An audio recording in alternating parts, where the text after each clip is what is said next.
देखिए, ये पीटीआई दौर में ये काम शुरू हुआ था, लेकिन बदकिस्मती ये है कि पीटीआई दौर में कुछ लोग पैसे लेकर एक साइड पे हो गए और ये कॉम्प्रोमाइजिंग का ये शिकार हो गया सारा प्रोजेक्ट, और ये बात आगे नहीं बढ़ सकी। और मुझे ज़ाती तौर पे इल्म है कि इस पे बहुत ज़्यादा बड़ी बड़ी फाइलें बनी 600 सफ़े की, लेकिन कुछ लोगों ने उस पे पैसे लिए और एक एनआरओ दे दिया आईपीपीज़ को, और आईपीपीज़ उसी तरह काम करते रहे। अब उसी चीज़ को पाकिस्तान के अंदर मैं इसका क्रेडिट अगर देना चाहूं, अगर मेरे दोस्त को इतराज ना हो, तो ये सिपा सलार को क्रेडिट चाहता है कि आसिम मुनीर साहब ने इस पे इनिशिएटिव लिया है।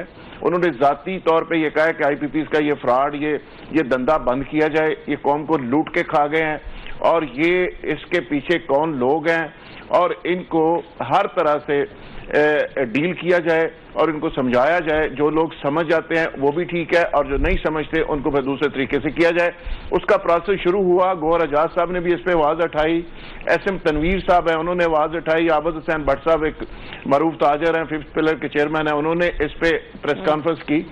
तो ये बिजनेस कम्युनिटी ने इस पे आवाज़ उठाई कि हमें बिजली भी महंगी मिल रही है और हमारे लोगों का भी इस्तेसाल हो रहा है, और ये पैसा जा रहा है चंद लोगों की जेबों के अंदर जो बिजली पैदा किए बगैर ही कैपेसिटी पेमेंट के चक्कर में अरबों डॉलर ले गए हैं। इस मुल्क के खजाने को माले गनीमत समझ के लूट गए हैं। और वो हैं कौन लोग?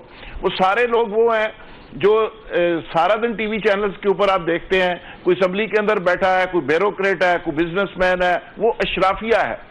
और अब भी मैं समझता हूं कि सिर्फ 5 आईपीपीज़ को बंद कर देना, बाकियों से बातचीत करना, ये काफी नहीं है। इनसे रकम बरामद करना जरूरी है।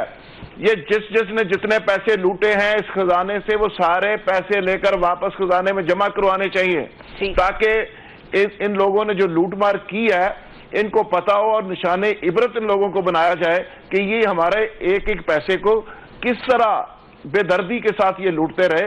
पाकिस्तान के अंदर ट्रांसमिशन सिस्टम को ठीक होना चाहिए था, पाकिस्तान के साथ अंदर बिजली लोगों को सस्ती मिलनी चाहिए थी। सारी इंडस्ट्री बंद हो गई है, प्रोडक्शन कॉस्ट इतनी ज्यादा बढ़ गई है, और ये लोग हैं घर बैठे बगैर बिजली बनाए अरबों डॉलर इनकी जेबों में जा रहे हैं। और ये कौन लोग थे जो आज गवर्नमेंट के अंदर बैठे हुए हैं, जो माजी के अंदर गवर्नमेंट का हिस्सा थे? ये वो लोग हैं, वो माफिया है जो हर गवर्नमेंट के अंदर किसी ना किसी तरीके से घुस जाता है, कभी चंदा देकर, कभी ये सियासी फंड देकर, कभी किसी तरीके से, कभी किसी तरीके से। तो अब इनके ऊपर एक फोकस आ गया।